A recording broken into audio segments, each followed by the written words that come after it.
I'll marry you. The billionaire's voice echoed through the grand hall, a sneer carved into his face as the crowd erupted in laughter. His words weren't a proposal but a cruel joke, directed at the janitor polishing the marble floor, an older black man with worn shoes, calloused hands, and eyes that had seen far more than his humble job revealed. The billionaire's fiancée chuckled awkwardly, though discomfort flickered in her eyes. To everyone else, it was entertainment, another cruel trick from a man who lived off belittling those beneath him. The janitor lifted his gaze slowly, his mop still resting against the bucket. His lips pressed into a thin line, not of shame, but of patience. Patience carved by years of silence, of swallowing insults. He looked at the piano, a gleaming grand Steinway standing proudly at the edge of the room, its ivory keys untouched all evening. "Do it!" someone in the crowd shouted, egging him on. "Let's see the janitor perform." The laughter swelled, cruel and heavy, bouncing against the golden chandeliers. The janitor placed the mop aside and walked toward the piano with deliberate steps, the crowd parting with mocking applause. The billionaire leaned against the bar, smirking, sipping his drink, certain this would be another story to brag about later. But as the janitor sat down, his fingers hovered above the keys, and a hush fell unexpectedly over the room. His posture changed, his shoulders straightened, and for a moment, he wasn't a janitor at all. He was a man stepping back into an old skin, one that fit him better than the uniform he wore. Then he began to play. At first, a simple melody, soft and cautious, like a whisper. But within seconds, the notes deepened, blooming into a thunderous cascade of sound that filled the hall with a brilliance so commanding that the laughter evaporated into silence. His hands moved with speed and precision, weaving music that was not just played but lived. The piano roared, then whispered, then soared into passages that sounded impossibly close to Mozart, as if the composer himself had returned to the room through this man's touch. The guests stood frozen, eyes wide, glasses suspended midair. The fiancée's hand fell from the billionaire's arm, her gaze fixed on the man at the piano, tears brimming as the music painted invisible stories in the air. Every note carried dignity, grief, triumph, an entire life's journey wrapped into sound. The billionaire's smirk vanished, his drink trembling in his hand. For the first time that evening, he felt small. Very small. The janitor's performance crescendoed, filling the hall with a storm of genius, then softened into a lullaby so tender that the chandeliers seemed to dim, as though the entire mansion bent in reverence. When the final note lingered and dissolved into silence, no one clapped. They were too stunned, too humbled, as though applause would shatter the sacredness of what they had just witnessed. The janitor slowly stood, his eyes calm, his face unshaken by the astonishment around him. He glanced at the billionaire, who now stood pale and wordless, his earlier bravado stripped away. And then, with a quiet dignity, the janitor said, "Music does not belong to the rich, or the powerful. It belongs to the soul." His voice carried no anger, no demand for recognition, just truth, heavy and undeniable. The silence in the hall deepened, as though every guest was afraid even to breathe too loudly. The billionaire's fiancée pressed a hand to her lips, her eyes shimmering. Something inside her had shifted. The cruelty she had laughed at moments earlier now seemed unbearable in the face of this man's grace. She took a small step forward, as if drawn by the force of what she had just witnessed, her heels clicking against the marble floor. But the billionaire, desperate to regain control of the moment, forced a laugh. It was hollow, trembling at the edges. "Not bad for a janitor," he said, his words brittle. He straightened his jacket, attempting to summon the arrogance that had always shielded him. Yet his voice betrayed him, cracked slightly, and the crowd felt it. They were no longer laughing with him. They weren't laughing at all. The janitor's eyes met his, steady, unflinching. He didn't need to defend himself. The music had already spoken louder than any insult could. Slowly, he began to move back toward his mop and bucket, as though ready to resume the task that everyone had believed defined him. But before he reached it, a voice broke the silence. "Wait!" It was the fiancée. She stepped closer, her gown shimmering beneath the golden lights. Her gaze never left the janitor. "Where did you learn to play like that?" The room leaned in, curious. The janitor paused, his back still to them, and for a long moment, it seemed he would not answer. Then, softly he turned. "I studied at Juilliard once, a long time ago. Life had other plans." His eyes flickered with shadows of memory, lost opportunities, doors closed too soon. Gasps rippled through the crowd.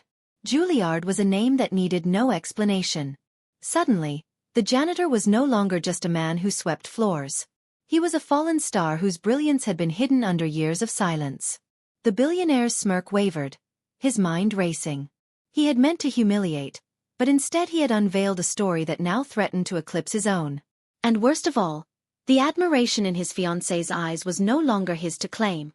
"You should be on a stage, not in a hall with a mop," she whispered, almost to herself, though everyone heard. The janitor gave a faint smile, tinged with melancholy. "Stages are for those who still chase the world's applause. I play for something greater now. For peace. For memory. For those I've lost." The weight of his words settled heavily over the guests, many of whom lowered their gazes, ashamed of their laughter earlier. The chandeliers glimmered above, but the room felt darker, more intimate, as though all were suddenly aware of their own fragility, their own hidden wounds. The billionaire, refusing to surrender, clapped his hands sharply. "Enough sentiment. A trick is a trick. But don't think this changes anything. You'll still be cleaning floors tomorrow." His attempt at authority landed flat. No one echoed his laughter this time. Instead, murmurs spread, disapproval simmering like an undercurrent. His fiancée turned to him, her expression sharp now, her admiration for the janitor unmistakable. "You mock a man for his work," she said coolly, "but you cannot even grasp his worth." Her voice cut through the air, crisp as glass shattering.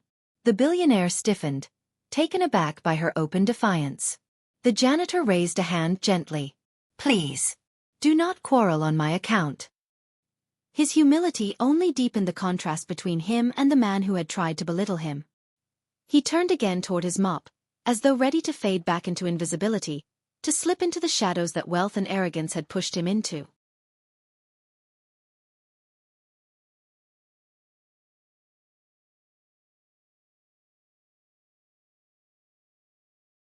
The enemy faltered, their advance stalling. What had been a march of inevitability turned into chaos. They had prepared for a broken army, an easy victory, not for the resurrection of a ghost in the sky.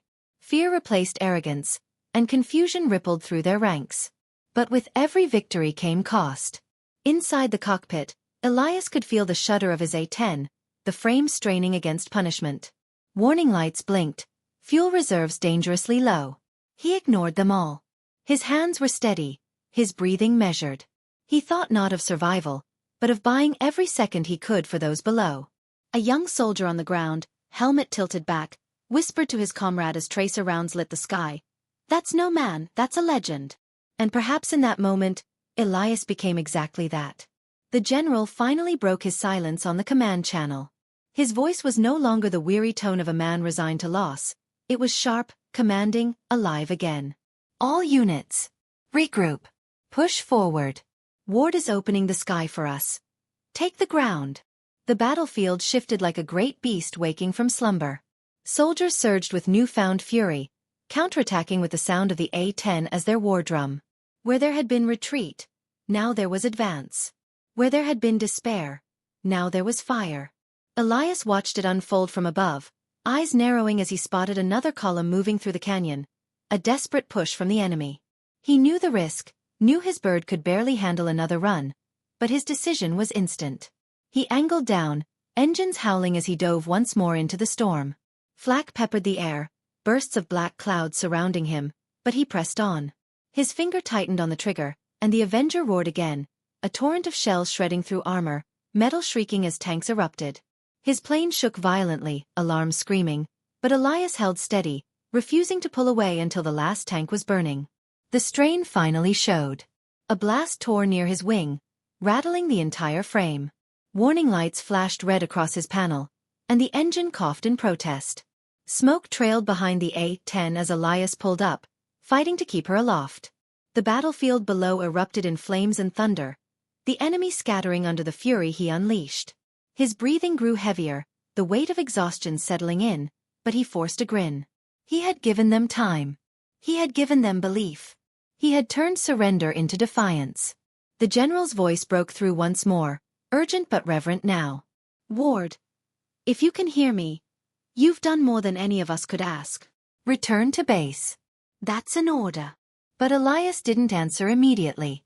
His eyes scanned the horizon, the vast desert stretching endlessly, the smoke curling upward in black plumes. He thought of the young faces below, the ones who had looked up at him as if he were more than flesh and blood. He thought of the promise he made long ago, that as long as he could fly, he would never let them fall. His hand tightened on the stick, the warthog limping but still in the fight, its engines groaning but not yet silent. And then finally, his voice came through, low and resolute, carrying a weight that silenced every soul who heard it. "General, I'll return when the sky is quiet." The desert night bled into a canvas of fire and smoke, the sky lit with tracer rounds and the glow of burning armor. Elias Ward's A-10 limped across the battlefield, battered yet unyielding, its engines groaning with every maneuver. The soldiers on the ground had stopped fighting in silence. Now they roared with each pass of the warthog, their chants echoing across the valley, their courage reignited by the defiance of one forgotten pilot. The war no longer felt lost. Hope had become tangible, woven into every thunderous burst of the Ju-8. But Elias knew the truth. Every gauge on his console screamed failure. Fuel dangerously low, hydraulics bleeding out, the left engine threatening to seize. He felt the shudder of the aircraft in his bones, as if the warthog itself whispered that its time was nearly done. Yet even as alarms blared, his grip remained firm. He had been called reckless, stubborn, even suicidal, but tonight none of that mattered. Tonight, he was the thin line between collapse and survival. Another column of enemy armor tried to push through the canyon, desperate to crush the resistance. Commanders barked orders, convinced this lone plane could not possibly stop them again. Elias angled downward, his bird screaming as he forced her into another run. The cannon erupted with its terrible song, fire spitting from the nose of the aircraft, tearing through steel like paper. Explosions lit the canyon floor, each blast shaking the ground as tank after tank crumbled. The A-10 shook violently, smoke trailing from its battered fuselage, but it kept flying, kept clawing through the sky like a beast that refused to die. On the command channel, soldiers cheered, their voices trembling with awe. "He's unstoppable. He won't let them through." Even the general stood at the edge of the command tent, eyes fixed on the horizon, a mixture of disbelief and reverence painted across his face. The man who had declared the war lost now saw the truth in front of him, that sometimes history was rewritten not by armies, but by one soul refusing to bow. Missiles streaked upward from the valley floor. Elias jerked the stick, flares spraying across the night sky like falling stars. One missile veered away, exploding harmlessly, but another clipped his right wing. The aircraft bucked, alarms shrieking as fire licked across the fuselage. For a moment, it seemed the warthog would spiral into the earth. Soldiers gasped, watching their savior engulfed in flame. But then, against all odds, the A-10 leveled out, limping through the chaos, still fighting, still alive.